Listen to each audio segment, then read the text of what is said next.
नमस्कार दोस्तों, अगर आपके पास पंच गाड़ी है और आप मैकेनिक हैं और कस्टमर हैं तो दोनों के लिए ये वीडियो बहुत ही इंटरेस्टिंग होने वाला है, क्योंकि आज हम बताएंगे आपकी गाड़ी में ना ही कोई छत पहुंचता है, ना ही एक्सीडेंट होता है, ना ही कोई स्क्रैचेस होता है, फिर भी आपका फ्यूल टैंक लीकेज हो जा रहा है और पेट्रोल बह रहा है। ऐसी कंडीशन में आपको क्या करना है, इसलिए बने रहिए हमारे चैनल पर लास्ट तक और मेरे चैनल को सब्सक्राइब और लाइक कीजिए। मैं आपको बताऊंगा कैसे आपका फ्यूल टैंक बिना लड़े बिना स्क्रैचेस के लीकेज हो जा रहा है और उसको कैसे बदलवाएं, ये सारी जानकारी आपको इस वीडियो के माध्यम से मिल जाएगी।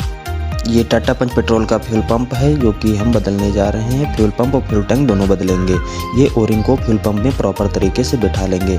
अगर आप इस ओरिंग को लगाना भूल जाएंगे तो ऐसे में फ्यूल हवा में उड़ेगा तो उड़ेगा ही और लीकेज होने की संभावना रहेगी और गाड़ी में स्मेल भी आएगी। इस ओरिंग को लगाने के बाद फ्यूल टैंक में फ्यूल पंप को प्रॉपर तरीके से बिठा लेंगे। जैसे ही इसे प्रॉपर तरीके से मैं बैठा रहा हूँ ऐसे ही आप लोगों को बैठाना है। फिर इस प्लेट को देख लेंगे। इस प्लेट में एक डाबिल का निशान होता है और फ्यूल पंप में एक डाबिल होती है। उस फ्यूल पंप को इस डाबिल पर ही रखना है जिससे हमारे फ्यूल पंप का डायरेक्शन सही दिशा में ही रहे। और फ्यूल पंप को प्रॉपर तरीके से बिठाने के बाद 10 नंबर नट को हम लगा देंगे। 10 नंबर को नट लगाएंगे तब तक के लिए हम आपको जानकारी दे दें, टाटा के कुछ पंचों में ये समस्या आ रही है जिनमें फ्यूल पंप की और एयर की वजह से टाटा पंच के टैंक लीकेज हो जा रहे हैं।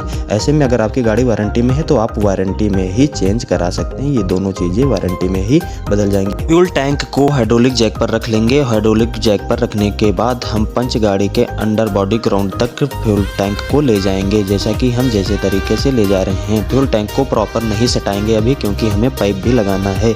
इन पाइप को लगाएंगे, ये इंजन तक फ्यूल ले जाता है और ये इंजन से रिटर्न फ्यूल लाता है। इन दोनों पाइपों को प्रॉपर तरीके से लगा लेंगे और क्लिप चढ़ा देंगे और प्रॉपर से चेक भी कर लेंगे। उसके बाद ये आता है कपलर। इस कपलर का काम होता है कि फ्यूल टैंक में कितना फ्यूल है वो हमें बताता है। इसी कपलर के थ्रू फ्यूल पंप को ऑपरेट भी किया जाता है। जैसे ही चट से आवाज़ आएगी समझ लो कपलर हमारा बैठ गया है, और जैसे कपलर बैठ जाएगा हम इन पाइपों को भी बैठा लेंगे। इन पाइपों को प्रॉपर तरीके से बैठाने के बाद 12 नंबर बोल्ट से हम फ्यूल टैंक को अंडर बॉडी ग्राउंड में प्रॉपर तरीके से टाइट कर देंगे।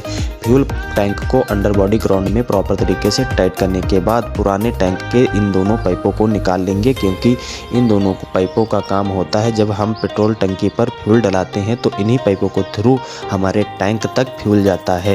इन पाइप को जब हम लगाते हैं, ये एक पाइप होता है जो हमारे टैंक तक फ्यूल ले जाता है और दूसरे पाइप का काम होता है टैंक में बनी हुई एक्स्ट्रा हवा को वापस निकाल देता है। ये जो पाइप लगा रहे हैं ये ओवर एयर को वापस निकाल देता है, क्योंकि जब हम फ्यूल डलाते हैं तो टैंक में एयर भी बनता है। उस एयर को एक्स्ट्रा ना हो और कोई दिक्कत ना पैदा हो, इसलिए यहाँ से ओवर एयर निकल भी जाती है। और इन पाइपों को लगाते समय हम क्लिप का विशेष ध्यान रखेंगे कि हमारी क्लिप पे प्रॉपर तरीके से बैठ जाए, ताकि हमारा फ्यूल कहीं से लीकेज और सीपेज और एयर भी ना ले, क्योंकि ये पेट्रोल फ्यूल है। पेट्रोल फ्यूल को हम सावधानी से ही हिट करेंगे ताकि कोई दिक्कत ना हो। इग्निशन ऑन करने के बाद गाड़ी को हम स्टार्ट भी करेंगे, देखेंगे कोई लाइट तो नहीं है। अगर कोई लाइट नहीं आ रही है तो समझ लो फ्यूल टैंक सही ढंग से लग गया है। गाड़ी हम स्टार्ट करेंगे, देखो सारी लाइटें चली गई हैं।